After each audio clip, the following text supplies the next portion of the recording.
I'm Lynn Elmhurst. I'm a travel journalist with a deep passion for sailing the high seas.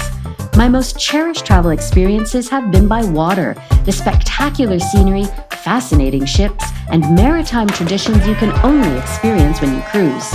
When the whole world went into dry dock, I bided my time by diving into my library of footage to relive some of my favorite travel memories on the world's greatest cruises.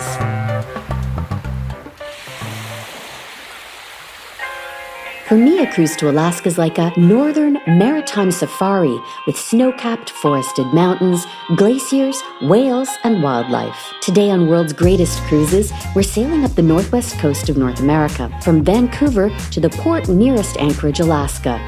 But a voyage to America's last frontier doesn't necessarily mean a pioneer lifestyle. We're among about 750 guests and 550 crew on board the Regent Seven Seas Explorer, the first in its new Explorer class of ships. With its multi-million-dollar art collection, you find yourself suddenly coming face-to-face with works by artists like Picasso, illuminated by one of 500 crystal chandeliers, giving us nearly as much sightseeing on board our ship as beyond its teak rails. Our voyage hugs the coast along the Inside Passage, around islands and fjords, bays and inlets, to isolated communities and many places you can't get to by road, making cruising possibly the best way to discover the icy scenery, wilderness, marine residents, and local delicacies of America's 49th state. We sail away from Vancouver's seaside skyline, saying goodbye to the city life with its skyscrapers and busy streets. As the scenery transitions from urban center to tree-covered mountains and the sparkling waters of the Inside Passage, we say hello to shipboard life and a new kind of neighborhood. Regent Seven Seas Cruises has a tradition. One of the first events on board gives us the opportunity to meet the people who'll be our neighbors for the next week. Good evening, ladies and gentlemen. This is your cruise director, Andy, and we are getting ready for one of the greatest traditions here on Regent Seven Seas, and that is our ship-wide block party. Come dressed as you are, get your wine glasses from your suite, and go out in the corridor. You'll get a chance to meet some of your fellow guests who will live in your neighborhood. I'm in my running kilt, and we'll make a mad dash through every single corridor of the ship and say hello. It's going to be a great block party. Rosario, yeah, that's why I guess he stays so slim, because he's running around floor to floor. So much more fun than the captain's cocktail party. Yes. Hey neighbors, want to come in and see my suite? Yes, sure. Please. Looks like a woman who needs a glass of champagne. I would love a glass of champagne. There you go. Oh, the captain must be here. Hello, nice to meet you. Sebastian, nice to meet you. Very nice to meet you. We hear you're a fast runner. I'm really a fast runner. I love to run. That's my daily exercise, actually. What's it like doing the block party? It's a long-time tradition, and people love it. So nice meeting you. I'm Andy, the cruise director. A little Scottish heritage, and so I thought this was a good day to wear my kilt. What is your favorite part of the block party? It is meeting everyone, because we must have, of the 750 guests, I'm sure we have 600 that come out. All of a sudden, it feels like a neighborhood. Whoa. Cheers. And that's what we call a block party.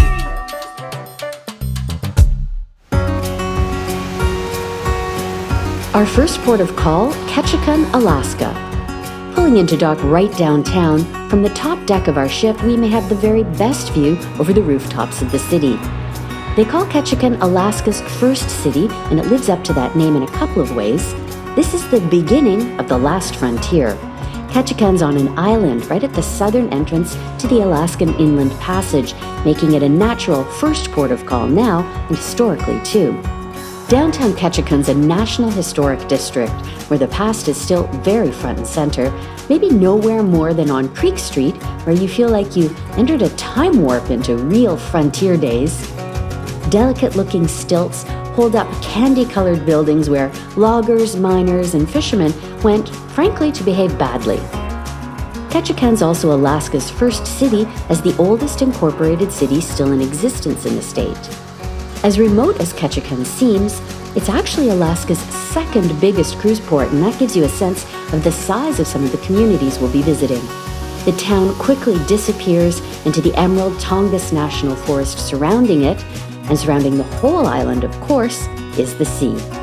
At a nearby lodge, we board a boat to get out on the water and up close to one of Alaska's prized delicacies. For those of you who have been here, have you been to the George Inlet before? So this is the first time at the George Inlet Lodge. Exciting, folks. Let's take off. Let's make some new memories together.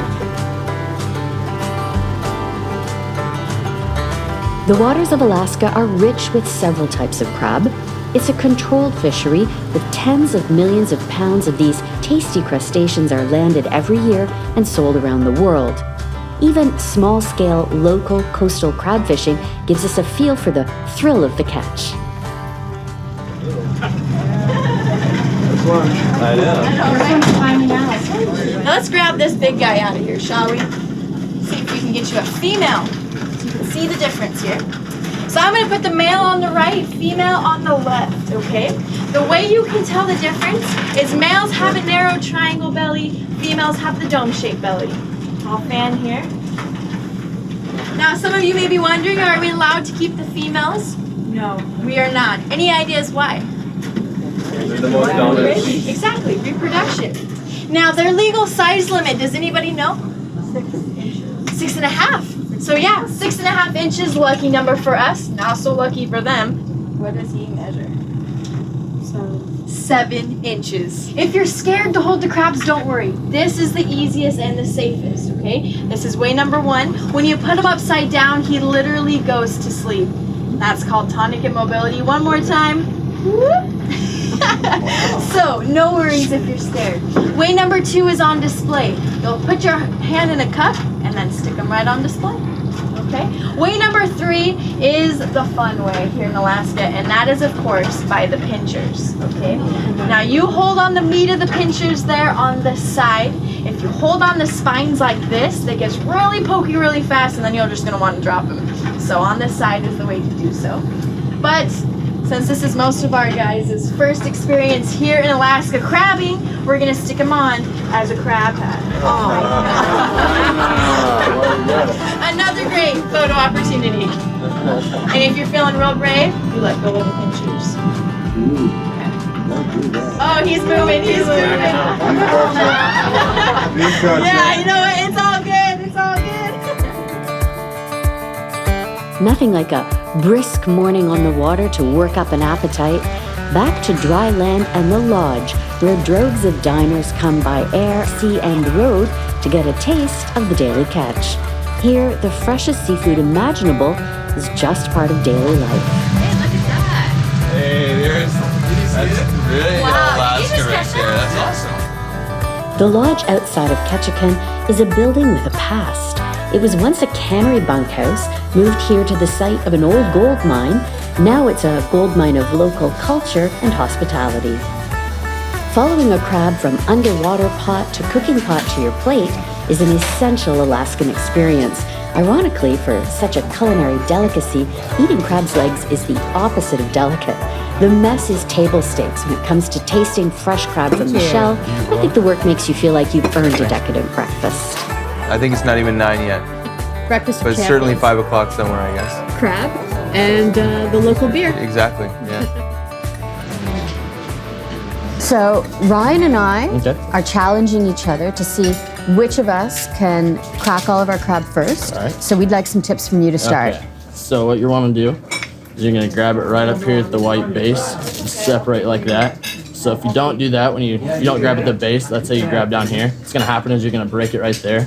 You're going to miss out on this big chunk of body meat up here. What did you call that? This is the Alaskan lollipop. Cool. It looks just like one from here, it's just straight in your butter. But from here, you know, wherever it bends, you're going to want to break him. So he Yeah. bends right there. So just break him like that. And I already see things flying through the air. Yep. Yeah, exactly. I think that got me. But from here on the opposite side of this Alaskan lollipop, you have this big white V of cartilage there. Yeah. So then from here, what you want to do is grab your fork and you slide one prong of your forking it like this, and this is where you turn to each other and throw some crab shell at each other. Right here. It's coming. Yeah, exactly. I've been wanting to throw a lot of things at you over the years, so Now you get and your now chance. is my chance. But what that does, it creates this slit right down the center. Huh? Kind of separate it like Oh, that. and look at that. Nice. Perfect, right on top for you. Okay. So then, when you get to the claw here, this pincher, what we're gonna do is just lift it till you hear a click, and then you can slide it straight out, just like that, and straight out like this. So now you can take these. Crackers. Knew they were for The something. tool. Yep. And from here, you just place it on there like this, and clamp down till you hear it crunch real good. And then, there we go. There's something very primeval about cracking Yeah. crab, And I from here, you think, just kinda right? use your hands, Right. Caveman. and you get that giant chunk of crab out of there. Yum. So are we allowed to make a mess? You can. It's encouraged, actually. You clean it off the actual roof. Yeah, every 2 weeks we'll come in, completely scrub the room, wash the windows, wash the ceiling, check through the carpets, everything. So, yeah. Okay, awesome. Awesome. Thank Thanks you a so lot, much, Greg. Greg. We're gonna get to it. So we have to crack all of this All and of see who it. gets to it faster? Don't eat any of it though. Okay, I won't. Be warned, I fully intend to spray you. Okay, perfect. Okay, let's go. All right, let's go. If it Yeah. bends, it breaks. If it bends, it breaks. You doing another crab? We're still on the first one, Greg. 1, 2, 3. I hate to tell you this, Lynn, but I'm actually done. And also, may I point out how much work that is for that much result? I need a beer. Well, I first need to shake your greasy hand, your slimy hand. That was gross.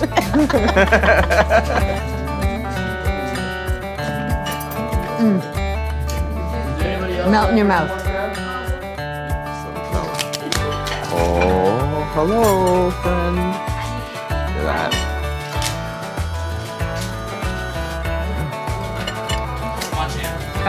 I just got myself in the eye. It's a sign of a good crab feast right there. Just a one last lonely potato.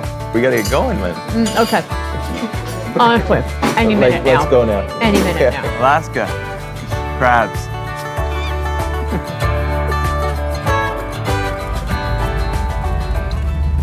From sea level to bird's eye view, we're not exactly as eagle-eyed as our winged friends around here, but even on a foggy day, the view of the coast and untouched forests gives us a real sense of the vastness of America's last frontier.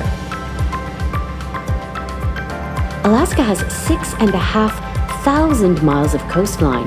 That's more than all the other states combined. The seaplane view hints at Alaska's remote and untouched shorelines. And it gives us a rare view of our docked ship from overhead as we return to the port in Ketchikan.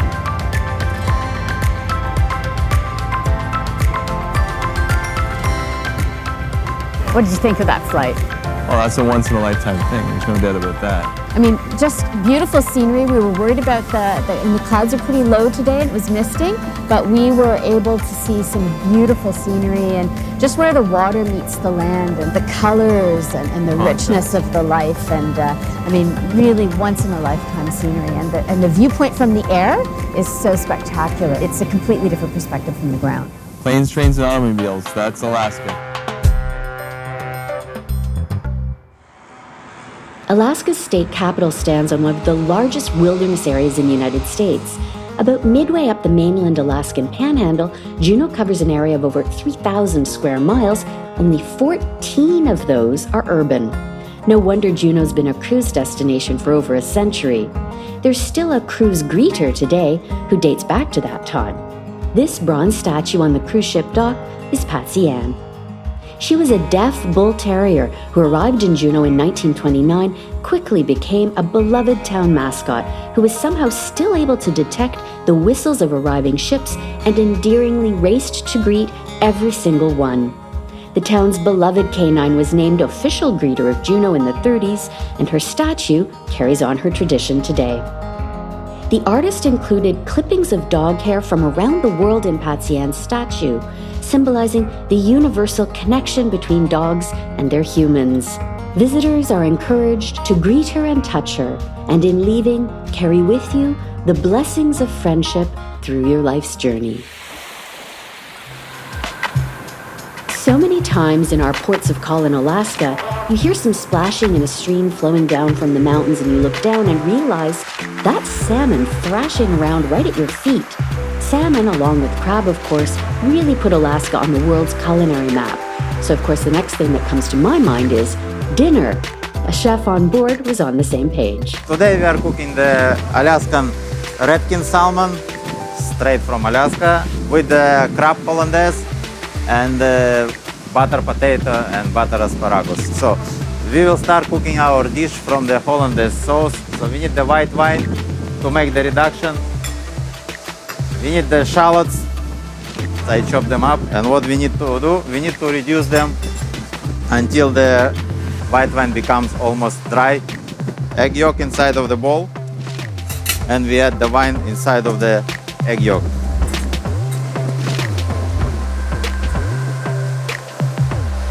We are mixing the egg white with the white wine. So, and we put on top of the water bath, and we start to mix. So when you finish with the hollandaise, always keep the hollandaise in the warm place. So you can see the texture of the egg yolk has become more thicker. And basically you whisk until it's become the soft peaks, like you do the meringue. I think it's good enough. Then we add our melted butter slowly. Of course, at the end we need to season with pepper, lemon juice, and of course salt. Here we go, our hollandaise is ready, and we keep for a while on the side. The flesh is beautiful, it's the nice color, and you can see it's quite fatty. I prepared the seasoning for the salmon. You can choose your own seasoning, which one you like, yeah? But I make the blend from nutmeg, sugar, salt, black pepper, little bit anise seeds, and coriander. Season the fish nicely from both sides. And we put straight in the pan. Make sure the pan is hot. If you put in the cold pan, it becomes sticky. So as you see, salmon is cooking, not stick to the pan because of the fat content of the fish. I prefer to cook salmon medium to medium rare. It's still a little bit underdone in the middle, but nice and crispy outside. But if you prefer to cook well done, you cook it well done. You're the chef, no? On the kitchen. If you see, you can see the sugar is caramelizing, and you have the nice black spots. 3-4 minutes from each side to get it done. Depends on the size of the steak. So the hollandaise sauce, we will finish with the crab meat, because the crab meat is coming from Alaska as well. And you have different taste from the fish and from the seafood in the same dish. We put some chopped chives. Here we go. So we put the fish straight on the plate, 3 pieces of potato, 3 pieces of asparagus, just right on top of the fish. And we put our crab hollandaise just over the fish and asparagus. And we garnish with chives. Very simple. Alaskan redkin salmon with the crab hollandaise, butter asparagus, and parsley potato. We are in Alaska, the fish is fresh, goes together with the hollandaise and the crab meat, again from Alaska. I'm sure you will enjoy it.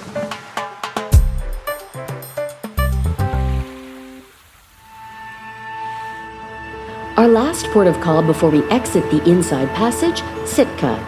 Sitka's on the outside coast of an island in the inside passage and in the heart of one of the largest temperate rainforests in the world. That makes it the ideal place for one of the highlights of our cruise, an Alaskan-style safari. We're really excited to be in Alaska. And of course, one of the things that excites us most is wildlife. And this, we're told, is one of the best places to see wildlife. Tell us about that and why that is. I think it's just because of the amount of wildlife that we have here. There's like a very densely populated amount of eagles and otters and whales, sea lions and seals, and then of course all the bird life that we have. It's all in a short distance to get to. So you can come here to Sitka and you can see all of those things within 2 or 3 hours. And I don't think that's something that you can get at a lot of other places. I think that's what draws people here, and you get to see these animals behaving naturally in their natural environment. Yeah. And Sitka is a very unique ecosystem. I understand the largest temperate rainforest in the world. In the world, yes, it is, and it's very different from rainforest that you would think of. It's not tropical. It's very wet here, but it's much colder, and so it allows the forest to just be full of life. The forest is even more densely populated than the oceans that we get to go take people out and see wildlife on. So it's a pretty unique area. Are you guaranteed to see these things? I mean, how hard is it? It's so hard as a naturalist to guarantee that you're going to see anything, because the animals. Well, and the Mother weather Nature is not yes. entirely predictable. No, she's not. But I've been very fortunate enough this year to be working with a captain that has been able to find one of the three things that we guarantee. We guarantee an otter, a bear, or a whale every trip. So we're aiming for 3 out of 3. Yes, we are.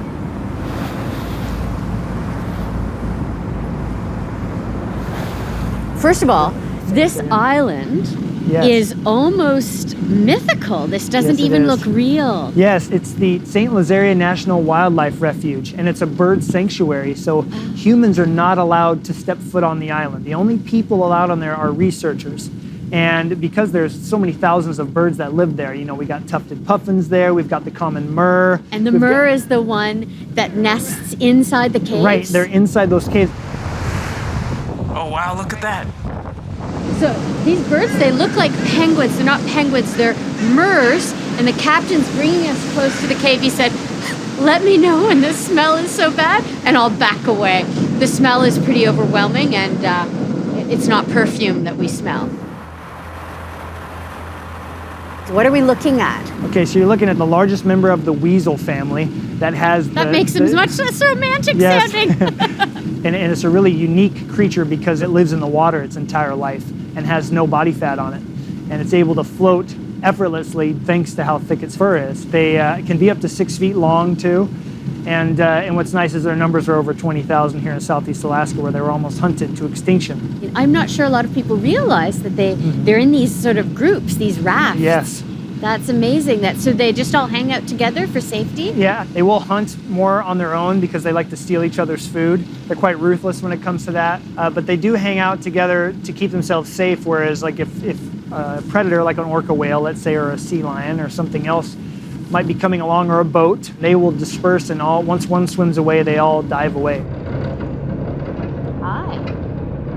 I can't believe we've got a bear on the beach. Yes, they come to the beach quite often. They're coming down to the beach to look for clams, and which have been taught to them by their moms. As we can see, this bear is by itself and has learned to pull over rocks and look for clams. And that's what he's doing. He's rocks. clawing at the ground, so he's actually looking for clams. And sometimes when we've seen bear there, when we've seen a mom and cubs, you'll see her teaching these little cubs. She'll dig up a big rock by herself, and the cubs will come along and she'll show them how to get clams, then she'll back off.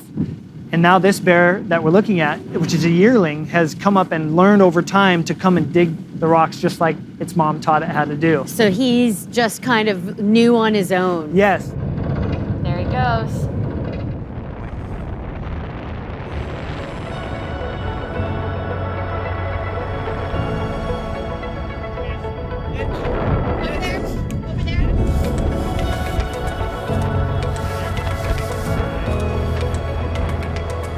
That is a humpback whale. How you can tell it's a humpback whale is more or less by the way it hunches its back when it dives. But it's definitely like a year or two old. And the reason why we're seeing them dive is because they're diving way down to feed, 200-300 feet deep or more, because they literally spend almost 20 hours a day feeding on small fish here in Alaska. In the summer. In the summer times, yes. I've heard that they gain 30,000 pounds in the course of a few months here. Right. The best way to distinguish how big a whale is they're a ton per foot. So a 30-foot whale is 30 tons. There's been times where we've had to kind of take a step back when they get really close because it's a little overwhelming at times, for sure. It's amazing. Our maritime Alaskan safari makes a cruise even close to home one of the world's greatest. Until next time on World's Greatest Cruises, wishing you fair winds and following seas.